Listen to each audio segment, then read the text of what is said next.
여러분 안녕하십니까? 오늘은 지난 시간에 이어서 이순신 학개론, 이순신 정신과 12교훈 제3강 충무공 5대 정신과 12교훈에 대해서 살펴보도록 하겠습니다.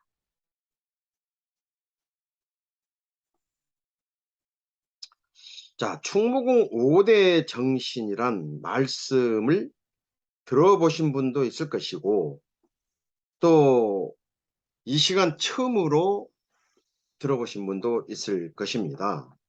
이 충무공 5대 정신이란 과연 언제 어떻게 제정됐으며 그 내용이 무엇인지, 또 무슨 목적으로 제정되었는지 우선 먼저 살펴보도록 하겠습니다. 자, 충무공 5대 정신이란 이순신 생전 행적을 토대로 제정되었습니다. 자, 우선 이순신의 해전 전략 및 전술, 그리고 이순신의 지휘 통솔, 이런 것들을 이순신의 기록 중 가장 빛나는 이순신의 자산이라고 할 수 있는, 또 이것은 우리 민족의 자산이기도 하죠. 난중일기. 7년 동안 이순신 장군께서 꾸준히 기록해 놓았던 작전 일지나 다름없는 전쟁 일기가 바로 난중일기입니다. 이 난중일기는 수년 전에 유네스코 문화자산에 이미 등록이 되어 있죠. 또 이순신의 기록 중에는 난중일기뿐만 아니고 장계, 지금 같으면 이제 국왕에게 보낸 보고서죠. 그 다음에 또 이순신의 행적에 대해서 쓰여진 사료들이 있습니다. 즉 선조실록이라든지 또 후세의 기록 등이 있습니다. 이런 것들을 토대로 해서 이순신의 행적을 추적하고 확인해서 충무공 5대 정신이 바로 만들어졌습니다. 자, 그러면 언제 어떻게 제정됐을까? 그 상세하고 구체적인 이 사항은 추적이 잘 안 돼요. 지금 현재. 다만 70년대 전후에서 대한민국 해군에서 이 장병의 정신전력 강화 차원에서 대한민국 해군에서 많이 되었고 지금까지도 꾸준히 활용되고 있다는 사실을 우리는 알고 있습니다. 그리고 과거에 이 충무공 5대 정신은 해군 장병, 해병대 장병, 사관생도 등에게 낭독시키기도 하고 숙지시키기도 하고 때로는 각종 점검 때 암기시키기도 했습니다. 지금은 군대 부조리 한 부분으로서 암기사항을 하질 않죠. 그러나 과거에는 의무적으로 암기시키는 그러한 문화가 있었죠.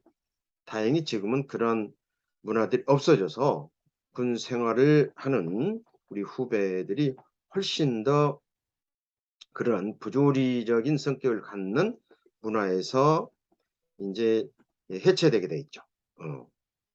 해체라기보다는 이제 자유수로 해방됐다고 보면 됩니다. 자, 지금 현재 강의를 하고 있는 저도 과거 사관생도 때 이걸 수없이 암기를 했고 지금도 암기하라면 잘해요. 또 그리고 기존의 어떤 장교가 되어서도 해군본부라든지 각종 어떤 점검 때 가끔은 정신전력 차원에서 얼마나 이제 이런 것들을 잘 숙지하고 있는지 한 번씩 체크하기도 했습니다. 그런 문화가 우리 군대 문화에 과거에 있었다는 사실을 알려드립니다. 그러나 지금은 그런 것들이 많이 없어졌죠. 자, 충무공 정신은 충무공 5대 정신이라고 하는 것들은 해군 장병 및 사관생도 정신전력 강화에 큰 영향을 미친 것은 사실이었습니다. 자, 그러면 충무공 5대 정신이란 과연 무엇일까? 여러분들이 종종 또 우리 학생들도 가끔 질문을 한 부분인데 충무공 5대 정신이 조금씩 틀리더라. 맞습니다. 여러분들이 당장이라도 인터넷을 쳐다보면 여러 의 매니아들이 이순신 매니아나 충무공 이순신 매니아들이 충무공 5대 정신을 비슷하게 많이 써놔요. 그래서 이게 지금 두세 가지 버전이 있습니다. 사실은. 그런데 우리가 그걸 여기서 다 다루기는 그렇죠. 그래도 대한민국 해군에서 과거부터 현재까지 활용하고 있는 5대 정신을 기준으로 해서 살펴볼 필요가 있습니다. 물론 해군에서 활용하고 있는 5대 정신 외에 몇 가지 버전들이 거의 다 비슷해요. 사실상 그 내용을 살펴보면은 일단 그러면 해군 활용 5대 정신이 무엇인지 먼저 알아보도록 하겠습니다. 우선 나라를 사랑하는 정신.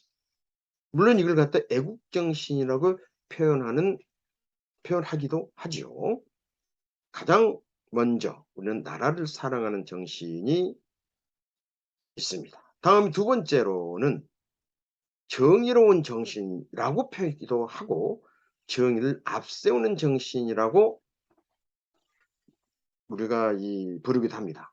그래서 해군에서는 이 정의를 앞세우는 정신 이렇게 표현을 하지요. 다음은 책임을 완수하는 정신, 달리 표현해서는 또 책임감 있는 정신 이렇게 표현하기도 합니다. 그래서 나라를 사랑하는 정신, 정의를 앞세우는 정신, 책임을 완수하는 정신. 그 다음 네 번째로는 창의로 개척하는 정신 혹은 뭐 창조정신 이렇게 표현하기도 해요. 다음으로는 희생정신이라고 표현도 하는데 희생을 감내하는 정신. 그래서 이와 같이 5개의 정신을 부르는 충무공의 5대 정신이라고 표현을 합니다. 지금은 앞에서도 말씀드렸지만 이러한 이러한 것들을 암기사항으로 하진 않지만 그래도 숙지 정도는 하고 있죠. 대한민국 해군이라면. 또는 어떤 정신훈화라든지 정신전력 측면에서 이러한 5대 정신을 많이 활용한다는 사실을 말씀드립니다. 그래서 이 충무공 이 정신은 우리 국민이 영원히 본받아야 할 불멸의 우리 민족의 자산이다. 저는 이렇게 생각을 합니다. 자, 그러면 우리는 오늘 핵심 주제가 이순신이 남긴 12대 교훈 재정에 대한 말씀을 드리는 건데 어떻게 해서 12교훈이 오늘 여러분들께 공개가 되는지 지금부터 설명드리도록 하겠습니다. 자, 5대 정신을 살펴보면 실천적 구체화가 필요하다. 그래서 12개 교훈을 제정하는 동기가 되었다. 이렇게 말씀드릴 수가 있습니다. 앞에서 살펴보았지만 나라를 사랑하는 정신, 등등 무엇 정신 등은 어떻게 보면 구호성에 그칠 수가 있습니다. 그리고 이것은 구체성이 좀 미흡하다. 이렇게들 표현하는 이렇게들 말씀하시는 분들이 주변에 많이 있었고 또 이순신을 좋아하고 또 공경하고 또 나름대로 관심이 많은 분들이 과거부터 이 부분을 지적을 한 바가 있습니다. 다시 말씀드린다면 무슨 정신보다는 뭐뭐하다 등의 실천적 교훈이 좀 미흡하다. 이렇게 말씀을 하기도 합니다. 자, 그래서 구체성. 여기 지금 정정하겠습니다. 실천성입니다. 이게 구체성, 실천성 등을 고려한 이순신이 남긴 교훈을 한번 살펴보자. 무엇이 있겠는가? 필요하다. 이런 이제 결론에 도달하게 된 것입니다. 자, 뭐뭐 하다 등의 실천적 교훈이라는 것은 주어와 목적어가 좀 필요하다는 것입니다. 예. 뭐뭐 정신하면 사실은 주어와 목적어가 없어요. 그래서 내가 됐든지 우리가 됐든지 그 다음에 무엇 하다 등의 동사가 있으면 목적어가 좀 있으면 좀 더 실천적이고 구체적인 것을 우리가 알 수 있죠. 그래서 우리가 제1강에서도 제가 말씀을 드렸지만 수년 동안 제가 대학에서 이순신 리더십, 충무공 정신들에 대해서 강의를 하면서 많은 학생들과 앞서 이야기했지만 이순신학이란 무엇인가와 더불어서 이에 더불어서 이순신 정신을 당연히 또 우리가 토론도 하고 학생들하고 또 연구도 하고 했지 않겠습니까? 거기서 나온 얘기들이 바로 이런 것들이 있었어요. 물론 이 학생들이 아니고 제 주변에 이순신 매니아들 또 이순신 연구하는 사람들도 좀 더 이제 좀 구체성이 좀 필요하다는 이야기를 많이 했거든요. 그래서 이런 것들을 우리가 수년 동안 이제 이순신 리더십이라든지 충무공 정신을 다루면서 토론하고 또 이것들을 한번 만들어 보기 위해서 많은 시간을 투자를 했습니다. 예.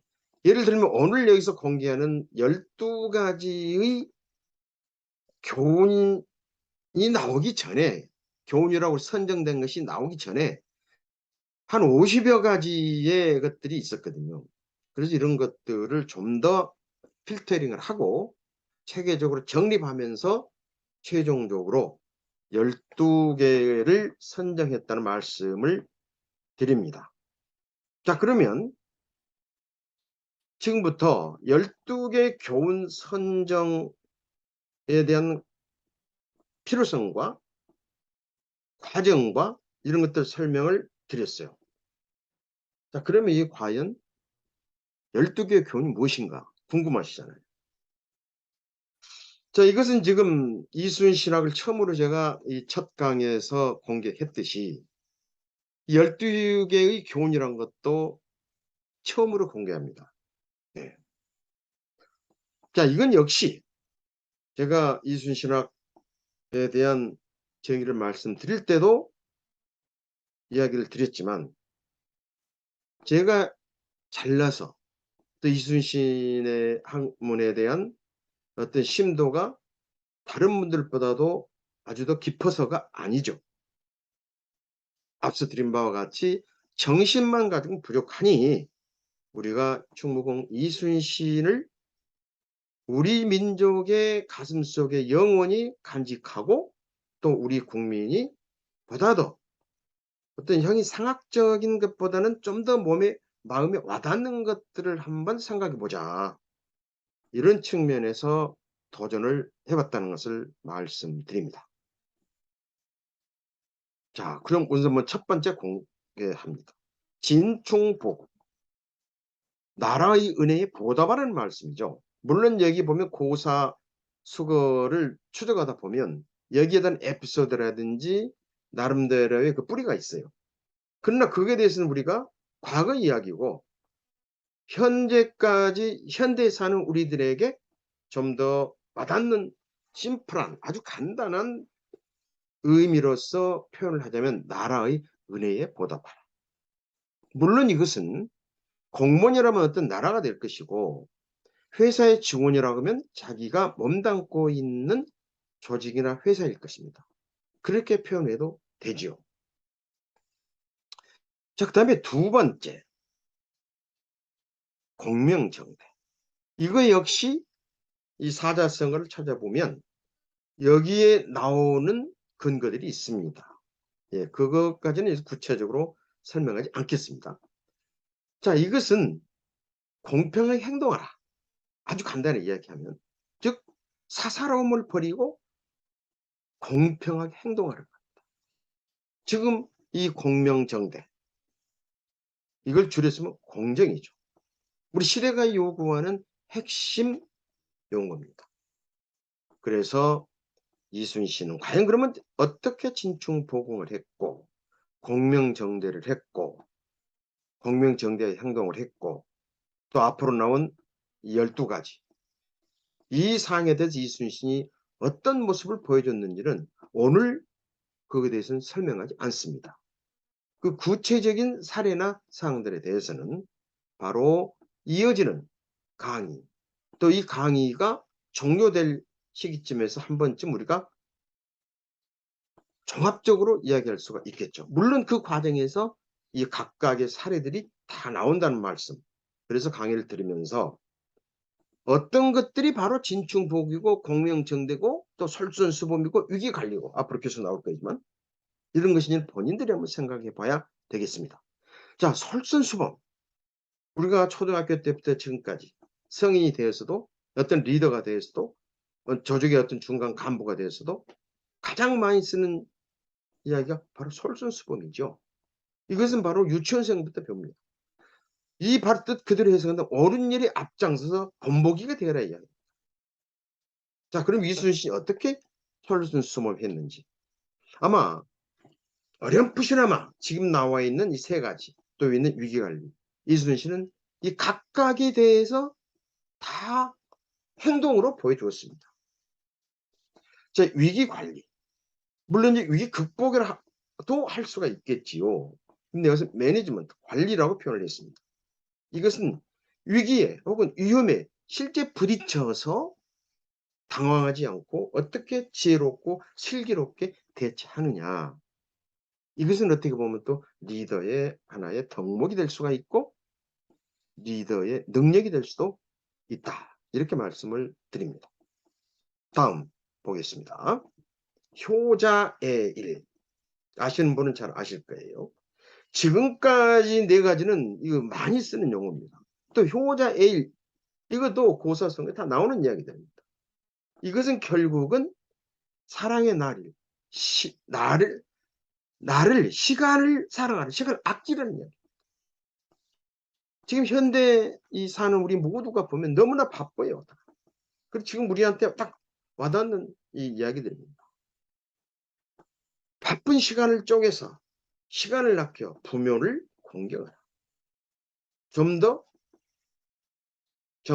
아주 실질적으로 표현한다면 효도를 보여라 이 말이죠. 여기서 효를 깊게 토론할 시간 아닙니다. 이순신은 어떻게 부모님께 조상들께 이런 조상들을 공경하고 어떤 그 정성을 쏟았는지 난중일기를 한 번만 읽어봤어도 다 아실 거예요.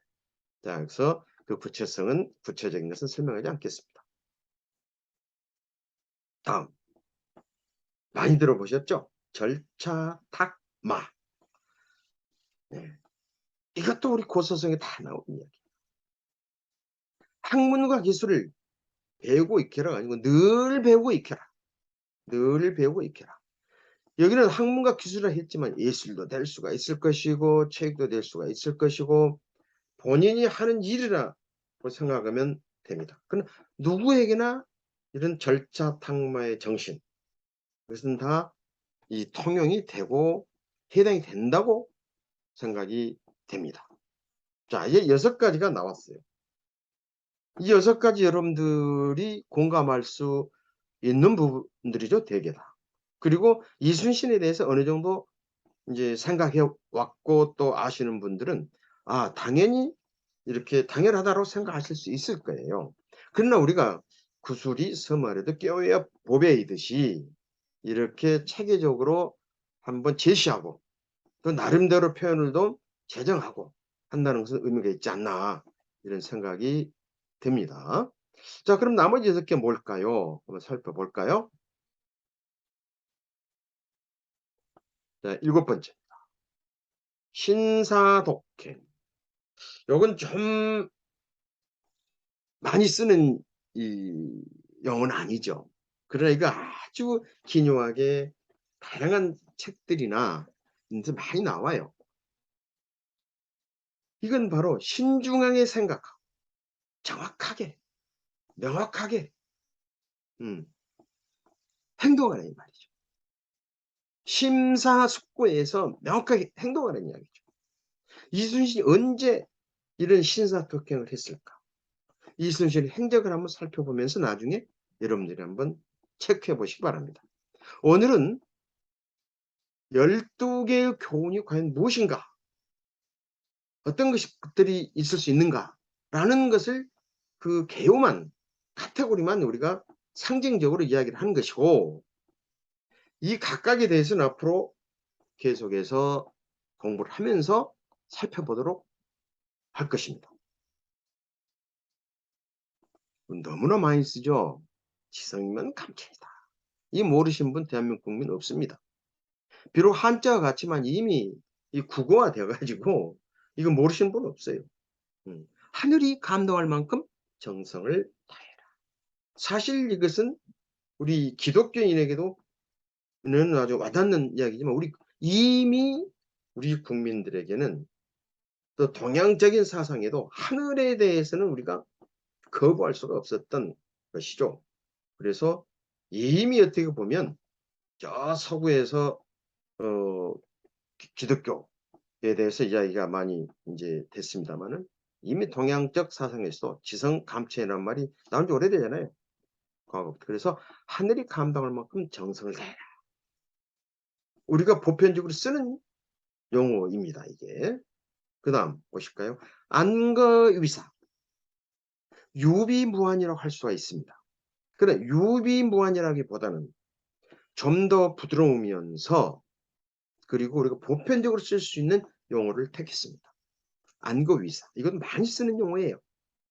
이거는 결국 뭐냐면 평화로울 때, 평온할 때 위기에 대해서 미리 준비하라. 이 이야기입니다. 이게 어떻게 보면. 좀 더 이것을 강도 높게 얘기한다면 유비무환이라고 표현해도 되지만 이순신 12교훈에서 우리는 안거위사라고 선정을 했고, 또 이 유비무환이냐 안거위사냐라고 두 개 중에서 하나를 택할 때 저는 이 학생들하고 많은 토론을 하면서 안거위사로 오늘날에 좀 맞는 좀 부드러운 또 청소년이나 또 오늘날 리더십에 맞는 그런 용어를 선택하자. 그런 측면에서 안거위사라 이렇게 표현을 했습니다. 그다음 그래도 이순신이 군인이었는데 임전무태는 있어야 되죠. 예, 물론 임전무태 이것은 싸움에서 물러나지 말라는 겁니다. 그것은 뭐냐? 여러분 전략을 아신 분들은 용감하게 싸우라는 개념이지 무식하게 싸우라는 건 절대 아닙니다. 필요하면 어떻게 되죠? 전략적 후퇴를 해야 됩니다. 그러나 어느 선까지 끝을 맺어야 된다는 거죠. 용감하게 싸워서 어느 정도 매듭을 지어야 된다. 끝까지 적을 격파시키든지 필요에 따라서 용감하게 싸우면서 다음 전략을 세우든지라는 것입니다. 결국 이것을 오늘날의 어떤 리더십 차원에서 해석을 한다면 시작한 일은 끝을 맺어라. 이렇게 표현할 수도 있겠다. 그래서 우리는 이 측면에서 임전무태라는 것을 이렇게 표현을 했습니다. 다음 많이 쓰시죠? 현장 중시. 답이 현장에 있다. 이거 많이 우리가 듣고 실제로 그렇습니다. 아무리 탁상공론을 해봐야 의미가 없어요. 그래서 임진왜란 이 시기에 중앙정부 조정에서 선비들이 말로만 문서만 보고 기록했던 게 굉장히 많습니다. 그러다 보니까 우리 같이 현장에서 수십 년을 가르치고 경험하고 한 사람으로서 충무공 이순신에 대한 어떤 기록들 또 승무공 이순신에 대한 이 조정 정부에서의 난상 토론, 이런 것들을 보면서 굉장히 개인적으로는 아쉬운 부분이 많았어요. 왜? 현장을 모르고 조정의 대신들이 전쟁에 대해서 논하고 전략에 대해서 논하고 그다음에 전투 결과에 대해서 이야기하고 이런 것도 굉장히 많거든요. 본인들이 지금처럼 교통이 좋아 가지고 수시로 보고를 받고 현장을 가봤고 그랬으면 그런 토론이나 토론 결과, 이순신에게 대했던 내용들이 달라질 수가 있었다고 저는 생각을 합니다. 예, 이런 부분도 다음에 우리가 실제 이제 강의를 하면서 살펴보도록 하겠습니다. 그래서 현장 중시, 지금도 마찬가지죠. 일이 일어난 곳을 기묘하게 여겨라, 이런 표현으로 말씀을 드립니다. 마지막, 욕금 고정 많이 안 씁니다. 이거 여기에 대한 에피소드, 또 욕금 고정이라는 용어가 어떻게 나왔는지 이것도 여러분들이 살펴보면 알 수가 있어요. 고사성어에서. 자, 이것은 큰 것을 얻기 위해 작은 것을 과감히 주어랍니다. 이게 36개에 나오는 고사수거예요. 36개에서 어떻게 나오느냐? 그건 큰 적을 치기 위해서, 잡기 위해서 작은 적 지치도록 내 보내주어라, 이거 잡지 말고. 그 이야기거든요. 그래서 이런 것들은 이제 현대에 와서는 또 이 해석하기를 큰 것을 얻기 위해 작은 것을 과감히 주어라, 이거죠. 다시 얘기하면 소탐 대치하지 말라는 이야기입니다. 자, 그럼 이순신은 언제 욕금 고정했는가? 큰 것을 얻기 위해 작은 것을 과감하게 주었는지. 아마 여러분들이 이 12개의 교훈 중에서 이 부분을 찾아내기가 그리 쉽진 않을 겁니다. 혹시라도요, 이 강의를 들은 학생들이나 또는 일반 분들께서 이순신의 행적 중에서 욕금 고정하는 부분이 바로 이거 아니냐라고 본인들이 생각하는 거 있으면 개인적으로 연락을 해 주십시오. 그때까지는 제가 이 마지막 이 강의가 끝날 때까지는 이 사례에 대해서 공개하지는 않겠습니다.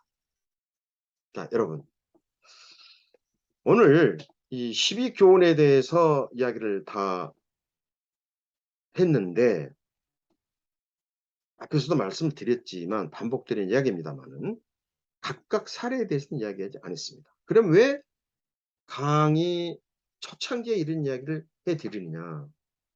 본래 이 지금 현재 우리가 이야기하고 있는 이 강의 큰 타이틀은 이순신학 개론입니다.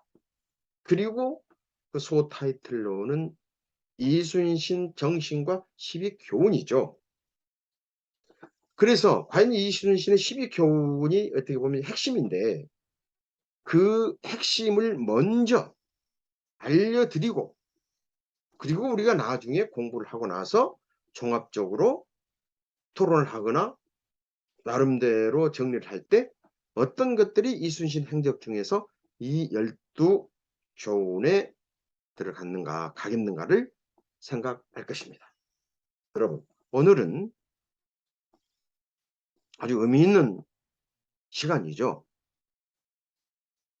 이순신의 5대 정신이 과거 우리 해군에서 쭉 과거부터 지금까지 이제 활용이 되고 있고, 그렇지만 이게 이제 너무나 구어성이다. 그래서 이걸 좀 더 구체화시키고 실천적으로 하는 것이 오히려 더 좋겠다, 이런 생각을 많이 해왔고, 또 상당한 시간을 거쳤고, 또 상당한 노력을 들여서 12교훈, 이순신의 충무공 12교훈을 오늘 처음으로 공개해 드렸습니다. 자, 그러면 한 가지 끝으로 이 강의를 마무리하기 전에 왜 하필이면 12, 10이라는 말을 썼느냐? 이건 여러분 상징성 때문에 그랬습니다. 여기서 5가지로 줄일 수도 있고 20가지도 만들어낼 수가 있어요. 그런 어떤 그 상징성은 매우 중요하죠. 충무공 이순신에 대한 상징성은 바로 숫자로 따진다면 12입니다. 이 12이라는 숫자는 여러분도 잘 아시겠지만 1597년 7월 원균 제독이 칠천량 해전에서 패해가지고 조선 수군 남은 배, 이 배는 이순신이 삼도 수군 통제사로 재임명을 받고 최초에 수습했던 전선이 12척이고, 이 12척이 바로 칠천량 해전에서 싸우고 싸우다 후퇴했던 그런 전선이 12척이었습니다. 그래서 이순신은 선조 국왕에게 어떻게 이야기를 했습니까? 지금 저에게는 12척의 전선이 있습니다. 금, 신, 전선, 상유, 12. 이 이야기를 했죠. 글로 써서. 바로 이 12척입니다. 예, 그래서 우리도 상징성 있는 저도 12, 12를 선택해서 교훈도 12개로 최종적으로 선정을 해보았습니다. 그리고 한 가지 우리가 잊어서는 안 될 부분은 종종 우리가 혼선이 있는데 12척을 최종적이 아니고요. 12척을 이순신 제독이 수습을 했지만 실제로 그 명량해전 장흥 해룡포에서 12척을 출항을 합니다. 네, 1597년 가을에요. 그래가지고 지금 명량해전지가 바로 이제 울돌목 아니겠습니까? 그로 가는 과정에 산책이 추가돼서 13척. 그래서 명량해전에 싸웠던 전선은 13척입니다. 그래서 12척과 13척은 이 상징성이 좀 다르죠. 12척이라는 것은 칠천량해전 끝나고 이순신이 삼도 수군 통제사로 제명받고 수습할 때 12척이었고, 이제 장흥 해룡포에서 울돌목으로 가는 과정에서 한 척이 추가돼서 13척으로 최종적으로 명량해서 싸웠던 전선수는 13척이었다. 그리고 이 차이가 있다는 사실을 말씀드립니다. 아무튼 오늘은 충무공 이순신 장군의 12대 교훈, 이순신이 남긴 유산 12대 교훈을 여러분들에게 공개해 드렸습니다. 자, 여러분, 오늘 강의는 여기서 마치도록 하고요. 또 다음 시간에 여러분을 뵙도록 하겠습니다. 감사합니다.